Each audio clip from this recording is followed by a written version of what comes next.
Vamos falar agora de um problema que atinge 3 em cada 4 brasileiros: as dificuldades do sono. É o seu caso? Olha, elas foram agravadas agora pelo impacto emocional ou pelas sequelas da Covid-19. A origem pode estar nas preocupações ou nos maus hábitos, mas o efeito é sempre o mesmo: o comprometimento do descanso físico e também mental das pessoas, Ana. Pois é, César, e os problemas do sono são o tema do nosso Você, o Doutor de hoje, com o nosso querido médico de família, doutor Antônio Spreuser. Bom dia, doutor. Bom dia, Aninha. Bom dia, César. Bom dia a todos. O doutor Spreuser vai falar da insônia, da apneia do sono, também da síndrome das pernas inquietas. E eu quero começar, doutor, perguntando para você o que caracteriza a insônia. Então, Aninha, sabe o que acontece? Quando você vai para a cama, quando você vai deitar, você nem imagina que você tem que passar por todos esses ciclos daqui.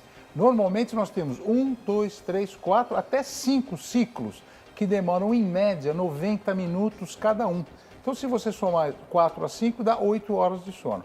Vamos prestar atenção no primeiro ciclo. Quando você deita na cama, o primeiro estágio dura 10 minutos, você começa a pensar e tal, começa a descansar. O estágio número 2, você está com sono mais profundo. O 3, toda a musculatura está desligada. E o 4 é o sono REM. Esse R é de REM, Rapid Eye Movement. Quando teus olhos estão muito movimentados, você sonha você está sonhando aqui 4 a 5 sonhos e de repente você volta aqui para o 1 outra vez e vai para o 2. Esse seria o sono normal. É o sono normal. Então você vem até acordar. Só que tem pessoas que não, por exemplo, do 1 volta para cá, daqui volta para cá, daqui volta para cá e não chega a despertar com saúde. E isso interfere no dia seguinte. Você está acabado, né? Então é muito importante saber isso aí. Agora, doutor Spreuser, quais são as principais causas da insônia? Então, as principais causas da insônia, César, vamos dar uma olhadinha. Primeiro delas, como você acabou de falar, o estresse, né? Você vai para a cama levando problema, não consegue resolver esses problemas e não dorme direito. O segundo deles são as doenças hormonais como a menopausa, a testosterona, a tireoide, fibromialgia, medicamentos para dormir que você toma de uma maneira errada e aí você não vai dormir mesmo, e os maus hábitos do sono, como ver televisão até tarde, principalmente no tablet, fica trabalhando e tal, fica ligado, e você não vai dormir mesmo. Telefone celular o tempo todo, né? Não vai dormir. Porque dentro do aparelho de telefone celular você tem a sua vida, você tem seu escritório, você tem todos os seus contatos. Você não quer desligar, né? E você acaba não desligando sem querer. Agora, doutor, me diga uma coisa. Quando a pessoa tem insônia, ela consegue perceber isso durante o dia? O corpo, ele dá algum sinal para te dar um alerta? Falar, olha, presta atenção. Percebe. Geralmente a pessoa tem sonolência durante o dia e essa sonolência fica durante alteração da memória, e que é uma coisa importante. Depois a irritabilidade, você que nunca foi irritado, qualquer coisa a gente tira do normal. Muita ansiedade, você não tem paz para fazer quase nada. Depois disso, você tem um desânimo crônico, parece que tiraram a pilha da bateria, e depressão. Então, atualmente, uma das causas mais importantes de depressão é a insônia. Você não dorme.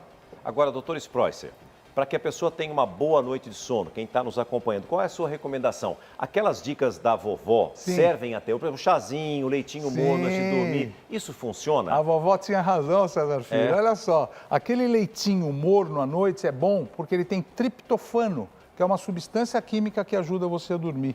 Frutas que liberam melatonina à noite, o abacate, a uva laranja, a banana, o abacaxi. Atividade física, importantíssimo. Só que você não deve fazer atividade física depois das 20 horas, né? Senão você não dorme. Aquele despertador eletrônico que fica batendo toda hora e fazendo barulho de madrugada, não. Procura aquele que não é digital para você não ser acordado. E aquela luz verde no quarto é melhor do que qualquer luz vermelha, branca, amarela, porque a luz verde aumenta a melatonina do cérebro. Luz verde, doutor? É, a luz verde. Então, por exemplo, quando você tem uma luzinha digital no quarto, procura ser luz verde, porque ela aumenta a melatonina do cérebro. Muito interessante, né? Muito interessante essa dica mesmo. é boa. Agora, o que eu acho que você não deve fazer, Aninha, você não deve fazer. Tem que Primeiro, fugir. É o que vocês acabaram de falar, levar para a cama, porque ele não vai parar 1 minuto, né? Outra dica importante, o último café que você deve tomar, sabe que horas é? 18 horas, 6 horas da tarde. E o último cigarro também. Quem fuma e toma café, 6 da tarde é o limite. E aquele álcool, hein? Será que eu devo tomar aquele vinhozinho, César Filho, para dar uma relaxada? Dá uma relaxada antes de dormir. Cuidado. Não ajuda, doutor, aquele vinho só para poder dar uma relaxadinha? Não, senhora. À noite você está mais sensível, você não vai dormir direito. E cuidado com televisão, principalmente você que gosta de filme de suspense, terror, não é hora de ver isso aqui à noite, né? Pelo amor de Deus. Se bem que eu vou falar uma coisa, um filmezinho à noite me embala o sono, viu, doutor? Não me Porque o filme foi ruim. Isso eu tenho certeza que o filme é ruim, porque meu marido é desse jeito. Começou o filme, dormiu porque tá ruim o filme, o negócio ali. Agora, doutor, explica pra gente sobre a apneia do sono. Ah, bom, essa situação do sono, a apneia do sono, eu vou mostrar para vocês o que é. Então você vai dormir, você está pensando que está dormindo bem, o ar está entrando pelo nariz e pela boca, essa seta branca, né? De repente, no meio da noite, a sua língua começa a cair, a adenoide aumenta, você para de respirar. Nisso, o oxigênio cai muito rápido no sangue, o CO2, o gás carbônico, aumenta. E o teu cérebro vai fazer o quê? Vai te acordar. Você pula da cama. Isso é a apneia do sono. Então, toda vez que você está dormindo, de repente você para de respirar por uma obstrução, que a gente fala uma obstrução alta, você vai automaticamente, o cérebro vai receber esse impulso e vai fazer um sistema de alerta e você acorda com a apneia do sono. Agora, doutor Spreusser, quais são as principais causas da apneia? Aqui na ilustração, a pessoa está dormindo, não é, normalmente. Normalmente. Existe alguma posição melhor para isso? A apneia pode causar um AVC ou pode causar um infarto? Ou eu tô... Cronicamente pode, mas a melhor posição é virar de lado com um travesseiro entre as pernas e 2 travesseiros. Mas eu vou te falar quais são os sinais, principalmente as principais patologias e situações que levam você a ter apneia. Quer ver? Vamos dar uma olhadinha aqui, vou mostrar para vocês. Uma patologia que ninguém fala muito da apneia do sono é a obesidade. Então, você que tem o peso normal começa a ganhar peso, aquela barriga grande não deixa o tórax, não deixa o pulmão funcionar direito.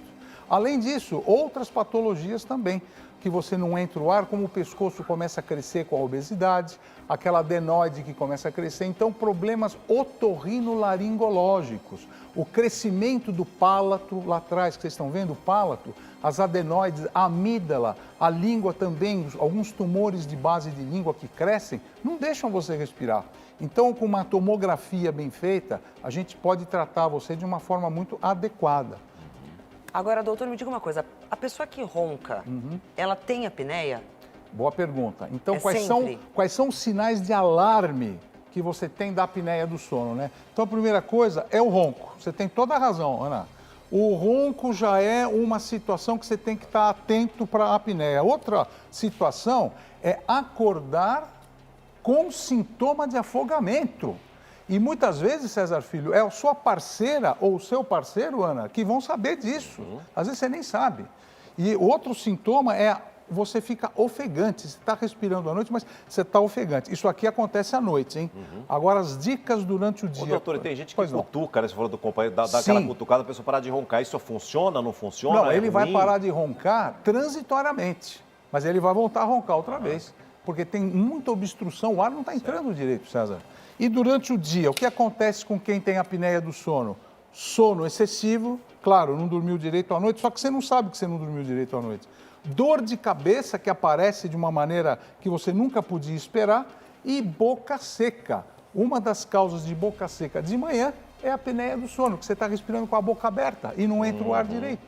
Então, esses são os principais. Agora, doutor Spreusser, tem cura? A apneia do sono tem tratamento? Tem cura e tem tratamento, porque de repente você está com a amígdala tão grande, César Filho, você está com a adenoide tão grande lá que o ar não está passando. E você vai ter... Então o que você tem que fazer? Você tem que ser operado. Então a gente tem que levar você para o centro cirúrgico, fazer uma anestesia e tirar a amígdala, tirar a adenoide. Normalmente se faz com criança, né? Adenoide, ali, mas sabe que as crianças que não foram operadas são os adultos que têm apneia do sono. São os adultos que roncam muito. Então atualmente a gente manda operar mesmo. E outra coisa, tem esse CPAP, que é essa máquina que vocês estão vendo, que está tão frequente atualmente. Todo mundo fala, doutor, CPAP eu não quero, hein? Porque faz um barulho desgraçado, minha mulher não vai dormir, então pode pôr CPAP, porque atualmente as máquinas estão muito silenciosas.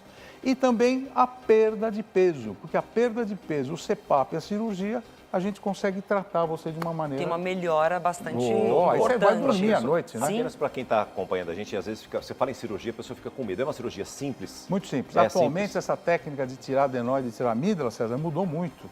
Atualmente é uma técnica tão rápida, você sai do hospital no mesmo dia. A recuperação é muito melhor. É. Agora, doutor, quando a gente fala de insônia, a gente tem problemas do sono, Sim. a gente também lembra da síndrome das pernas inquietas. Não, falou bem, hein? Síndrome das pernas inquietas. Quem tem sabe o que é, mas quem não tem vai saber agora.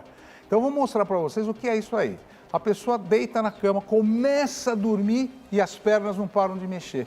Os neurologistas atualmente acham que essa doença está ligada muito à produção de dopamina cerebral. Então, o que a gente faz? A gente primeiro tem que diagnosticar. O diagnóstico é clínico, ó, porque você não para à noite. Quando você vai deitar, as pernas começam a se mexer, você acorda, fica até preocupado, levanta, mexe na perna, vê o que está acontecendo e vai para o seu médico. O diagnóstico é clínico.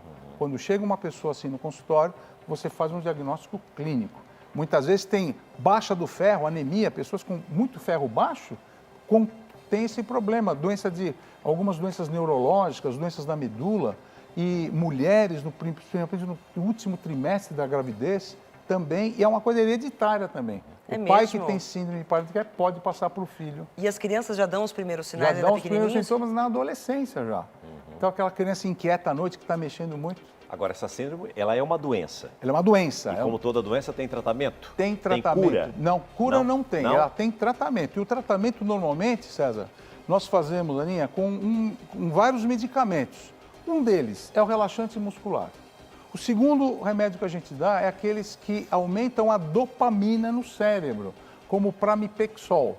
E também tem a gabapentina, pregabalina e, como eu falei, relaxantes musculares, que também resolvem o problema. Mas procura o médico do sono, o neurologista. Então, doutor, essa fica a dúvida. Como é que a gente pode ter certeza que está sofrendo com alguma dessas coisas que a gente acabou de nos explicar aqui?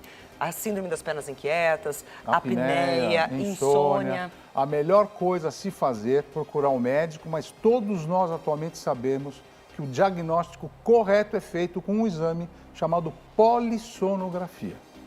Aliás, a nossa produção acompanhou pacientes submetidos a esse procedimento e ouviu um médico especialista que falou da importância do exame no combate aos vilões do bom sono. Acompanhe agora na reportagem da Elaine Cortez.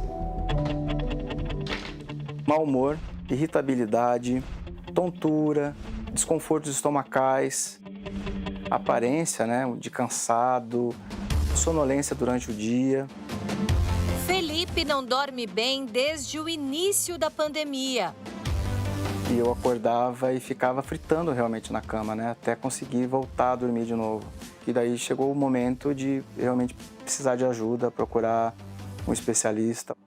Durante a pandemia, a gente teve um aumento nos casos de insônia. Nos Estados Unidos, eles até dão um nome para isso de coronassônia, que é a insônia causada pela pandemia do coronavírus. Chegou a hora do exame que vai mostrar as alterações que acontecem no organismo dele quando deveria estar em repouso. É um exame que você passa uma noite monitorado. A principal indicação dele é a apneia obstrutiva do sono. A polissonografia é um conjunto de avaliações. A atividade cerebral é captada pelo eletroencefalograma, o registro das fases do sono feito pelo eletrooculograma, os batimentos cardíacos acompanhados pelo eletrocardiograma. Uma análise da respiração nasal e também oral é possível pelo registro do fluxo aéreo. O esforço respiratório é analisado pelo funcionamento do tórax e do abdômen. Movimentos corporais também não escapam dos sensores. É possível, inclusive, medir a intensidade do ronco e avaliar os gases sanguíneos, analisar a saturação de oxigênio e a concentração de dióxido de carbono. O resultado de tudo isso vai dizer se a insônia de Felipe é crônica. Quando a insônia cronifica, ela é mais difícil de ser tratada, mas ela é possível ser tratada sim. Os principais fatores que perpetuam a insônia são comportamentais mesmo. Nem sempre apenas um remédio funciona. É terapia cognitivo-comportamental. É um tipo de psicoterapia que a gente trabalha com mudanças de comportamentos, modificar hábitos errados durante o sono, medidas de higiene de sono e cognições, crenças disfuncionais em relação ao sono que podem estar levando à ansiedade durante a noite. Tudo que Felipe quer é desligar o alarme mental que não para de despertar em hora errada. O equilíbrio é tudo na vida da gente, realmente. O comer certinho, dormir certinho, trabalhar no horário correto. Eu acho que agora eu consigo perceber essa importância do cumprimento mesmo dessas regras, que são tão importantes para a gente se dar bem, tanto na sociedade quanto para a nossa qualidade de vida. Este engenheiro passou pelo exame e confirmou a apneia. A apneia ela começou a me deixar com um cansaço físico extremo todo dia, onde eu começava a dormir pelos cantos. Aonde eu sentava, eu começava a dormir. Os músculos da garganta relaxam ao ponto de entrarem em colapso e obstruem o fluxo de ar. Isso faz com que a respiração seja superficial e até pare por alguns segundos, privando o corpo e o cérebro de oxigênio. Eu tinha mais ou menos 120 apneias por hora. Bruno retomou as atividades físicas, mudou a alimentação e passou a usar o CPAP. Minha vida mudou praticamente da água para o vinho. O aparelho reduziu minha apneia de 120 para 0,6 por hora. O despertador dos médicos está tocando e faz o alerta. Não existe vida saudável sem noites bem dormidas. Eu me sinto com muito mais ânimo, muito mais disposição para fazer tudo. Agora, meu querido doutor Sprois, se a pessoa não fizer o diagnóstico correto, isso pode se agravar? E quais seriam os riscos que as pessoas estão correndo? Então, as principais sequelas, César Filho, são tanto psicológicas como físicas. Vamos ver principalmente as psicológicas agora.